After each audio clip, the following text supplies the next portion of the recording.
Knee pain can come in many forms. When we see it in the clinic, one of the first things that we'll try to do is rule out serious injury in the form of ligament tears, your MCL, ACL, your PCL, any of the ligaments in the knee.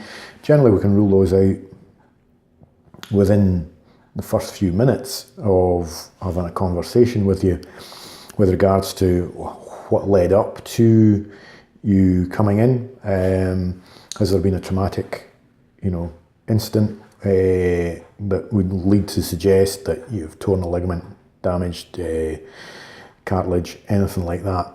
But if we get past that type of injury and start looking at the sort of insidious knee pain that has happened to a number of people, where it just creeps up on you, starts off as a little niggle, disappears, comes back again, lasts for a bit longer, seems to fade before finally it ends up just being ever present. This really burning knee pain that just sits there all the time can be there. You don't have to be doing anything. You could just be sitting down for a long period of time, and it's there, and it's really very sore.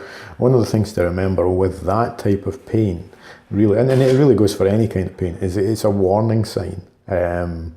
All pain really is telling us that there may be some damage. Now, when there's ligament damage, we really do know that there's been some damage, but with this kind of pain, you can be almost getting the same kind of pain response or degree of pain response for what is something that's not really too concerning, although that's not to trivialise it. But it's kind of like, your smoke alarm in the kitchen has gone off, but it's burnt toast, it's not a chip pan fire, or something similar than that.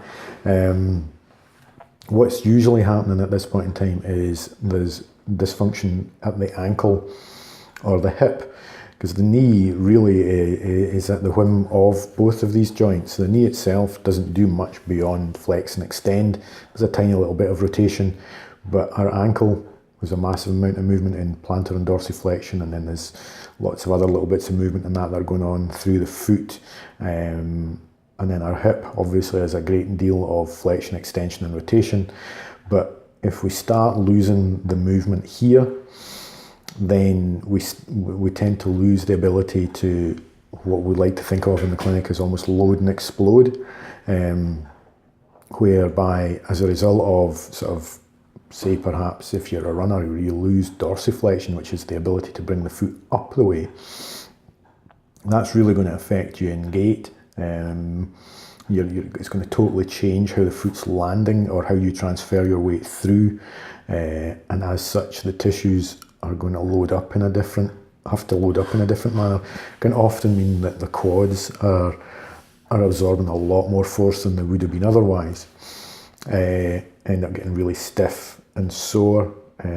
So what we aim to do is actually, we'll check the knee obviously, and address the knee from the point of view of starting to reduce symptoms, but we really want to then look at what's happening at the ankle and the hip, with a view to redressing there and getting if there's issues at either of those, one or both of them, we want to really get those working well so that the knee isn't affected in the same way.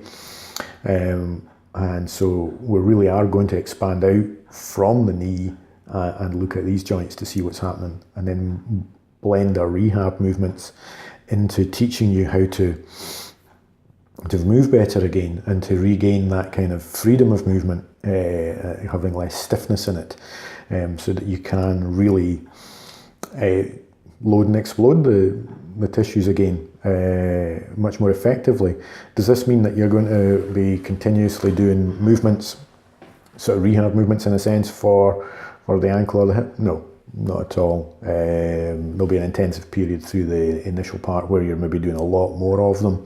But one of the great things that we find that with a lot of the rehab work that we do is that it does blend in really well to warm-ups. Now that's warm-ups whether you're at the gym or out running, going out on the bike, whatever it is that you're doing. The movements are just great for that. So in one sense you won't be doing them forever, but you'll often find that certain ones are great to add into warm-up routines to get the hip and the ankle working really well.